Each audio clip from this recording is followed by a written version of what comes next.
L'été a été compliqué dans les services d'urgence. Vous l'avez peut-être malheureusement d'ailleurs vécu si vous avez dû faire appel à ces soignants.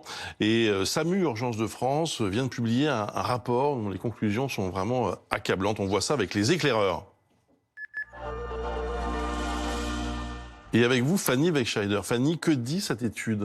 Eh bien, Bruce, cette étude, elle donne des chiffres très probants pour expliquer la situation. Les conditions ont été tellement dégradées cet été pour les urgentistes que, par conséquent, eh bien, l'accueil et les soins pour les patients s'en est vu également dégradés. Avec ce chiffre, 163 services d'urgence ont déclaré qu'ils ont au moins fermé un service cet été.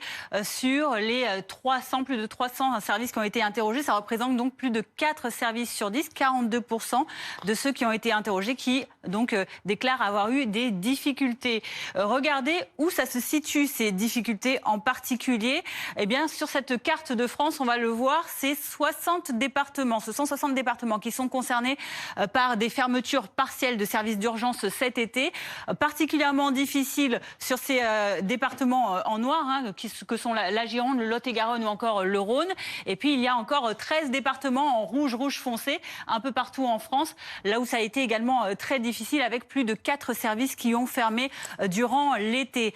SAMU Urgence de France a reçu beaucoup de témoignages de ces urgentistes dans la difficulté cet été. Regardez parmi eux, il y a cette déclaration. Il y a 20 malades minimum dans les couloirs tous les matins, des patients en attente de lit 2, 3, 4 jours, et ça continue, vous allez le voir. La situation est pire que l'année 2022. Autre déclaration faite à SAMU Urgence de France, les passages sont de plus en plus nombreux aux urgences et de multiples lits ont fermé cet été, faute de médecins dans les étages.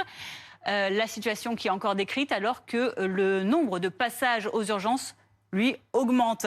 Et puis également cette situation sans appel. Notre centre hospitalier est en grande difficulté. Nos équipes s'épuisent. Notre équipe s'épuise et elle est au bord de la rupture avec des départs prévus probablement dans les mois à venir. Et cela concerne également les intérimaires qui ont été appelés à la rescousse. Merci beaucoup Fanny pour toutes ces